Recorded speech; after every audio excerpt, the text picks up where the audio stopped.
හයි යාළුවනේ, ඉතින් අද මම මේ වීඩියෝ එක කියලා දෙන්න යන්නේ Linux වල තියෙන සරල කමාන්ඩ්ස් ටිකක් ගැන. ඉතින් ඔයාලා Linux පාවිච්චි කරනවා නම් ඒකේ ටර්මිනල් එක ඔයාලා දැනගෙන ඉන්න ඕනේ. එහෙම නැත්නම් ඔයගොල්ලෝ Linux පාවිච්චි කරන්න බෑ. ඉතින් අද මම කියලා දෙන්න යන්නේ කොහොමද Linux වල තියෙන සරල කමාන්ඩ්ස් ටිකක් තමයි අද මම මේකේ කියලා දෙන්න යන්නේ.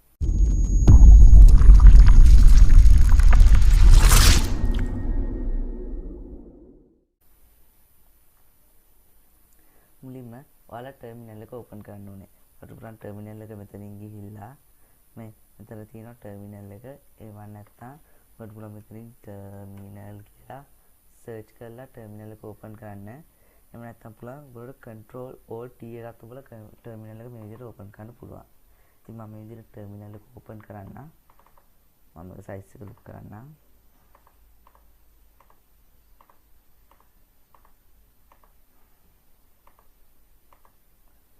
හොඳයි, මේ විදිහට අපිට ටර්මිනල් එක බලා ගන්න පුළුවන්. ඉතින් මම ඔයගොල්ලන්ට පොඩි සරල කමාන්ඩ් එකක් ඔයගොල්ලන්ට පෙන්නන්නම්.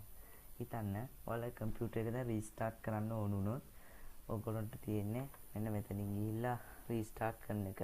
ඒත් අපිට පුළුවන් මේක කමාන්ඩ් එකකින් රීස්ටාර්ට් කරන්න. ඒකට ඔයාලට ගන්න පුළුවන් sudo space එක reboot now කියලා මේ විදිහට සර්ච් කරන්න පුළුවන්. sudo reboot now කියලා සර්ච් කරලා enter එක දුන්නාම කම්පියුටර් එක රීස්ටාර්ට් වෙනවා. ඉතින් මම ටයිප් රන් කරන්නේ මොකද නැත්නම් මම ස්ක්‍රීන් රෙකෝඩ් කරන ඉඳා. ඒ වගේම අපිට පුළුවන් කැලෙන්ඩර් එක මේ බලා ගන්න. ඒකට ඔයාලට පුළුවන් සාමාන්‍ය මේ විදිහට කැල්කියුලස් enter කළාම මේ මාසේ සැප්තැම්බර් වල කැලෙන්ඩර් එක අපිට මේ විදිහට බලා ගන්න පුළුවන්. හිතන්නකෝ දැන් අපිට මුළු අවුරුද්දම කැලෙන්ඩර් එක බලන්න ඕන වුණොත් කියලා. ඉතින් ඔයාලට කරන් තියෙන්නේ cal කියලා අවුරුද්ද ටයිප් කරන විතරයි. මම මෙතන cal 2021 කියලා enter කළාම ඔයගොල්ලන්ට පේනවා මේ ආසේ අවුරුද්දම කැලෙන්ඩර් එක මේ විදිහට තියෙනවා. මම සයිස් ලොක් කරලා ඉන්න තමයි ඔයගොල්ලන්ට මේ පේනවා ඇත්තේ. දැන් මේ විදිහට අපිට මුළු අවුරුද්දෙම කැලෙන්ඩර් එක අපිට මේ විදිහට බලා ගන්න පුළුවන්. උදාහරණයක් විදිහට මම මෙතන ටයිප් කරන්නම් cal අපි ලබන අවුරුද්දේ කැලෙන්ඩර් එක බලමුකෝ. cal 2021 කියලා කියවුවාම අපිට ලබන අවුරුද්දේ කැලෙන්ඩර් එක අපිට මේ විදිහට බලා ගන්න පුළුවන්. හිතන්න දැන් ඔයාලා කම්පියුටර් එක ෂට් ඩවුන් කරන්න වුණොත් ඔයාලට කම්පියුටර් එක ෂට් ඩවුන් කරන්න වුණොත් ඔයගොල්ලන්ට පුළුවන් මෙන්න මේ කමාන්ඩ් එක රන් කරන්න. ඔයාලට පුළුවන් ෂට් ඩවුන් ස්පේස් එකක් h ස්පේස් එකක් now කියලා මේ කමාන්ඩ් එක රන් කළොත් ඔයාලා කම්පියුටර් එක ෂට් ඩවුන් කරන්න පුළුවන්.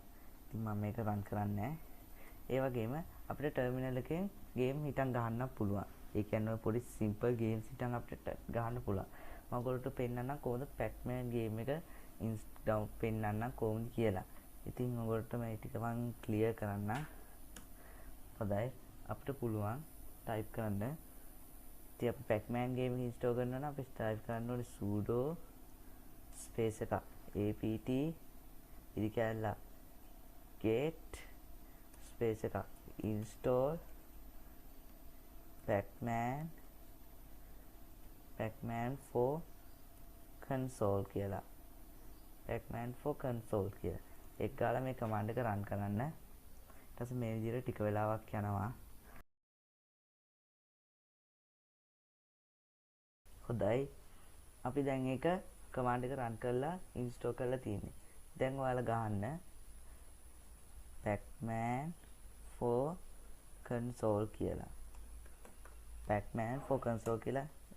ඉතින් මෙතනදී තියෙනවා මගේ resize your window resolution කියලා. ඉතින් මම මේක උඩ වැඩි කරලා තියෙන්නේ එකයි. I ගන්න pacman for console කියලා. හොඳයි. දැන් මේ විදිහට අපිට pacman ගේම් එක ආවා. ඉතින් මෙතන තියෙනවා press any key කියලා. එතකොට අපිට පුළුවන් මේ විදිහට pacman ගේම් එක ප්ලේ කරන්න. ඉතින් ඔයගොල්ලන්ට පේනවා මෙතන තමයි pacman ඉන්නේ. අපිට මෙන්න මේගොල්ලොන්ගෙන් බේරෙන්න තමයි තියෙන්නේ. ඊට පස්සේ මේ විදිහට අපිට මේ pacman ගේම් එක මේ විදිහට ප්ලේ කරන්න පුළුවන්. ඉතින් අපි කොහොම හරි ඔයගොල්ලෝම කරන්න ඕනේ.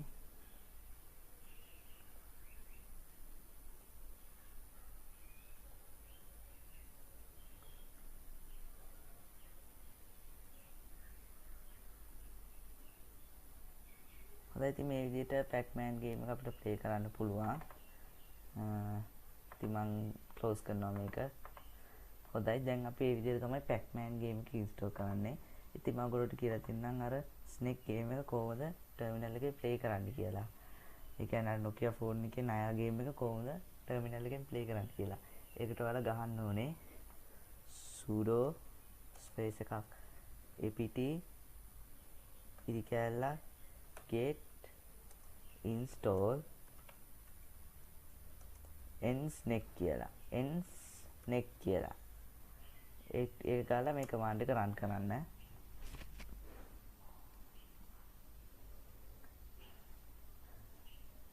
හැබැයි මේකට ඔයාලා ඉන්ටර්නෙට් කනෙක්ෂන් එක දිගටම තියාගෙන ඉන්න. ඊට පස්සේ ඔයාලා ගහන්න nsnake කියලා. nsnake කියලා ටයිප් කරලා අපිට මේ විදිහට පුළුවන් ගේම් එක මේ විදිහට ප්ලේ කරන්න. ඊට පස්සේ අපිට පුළුවන් මෙතන ලෙවල් එකේම සිලෙක්ට් කරන්න. එතනින් මොඩ් එක දාගන්න. මේ විදිහට අපිට පුළුවන් ස්නේක් ගේම් එක මේ විදිහට ටයිප් ප්ලේ කරන්න.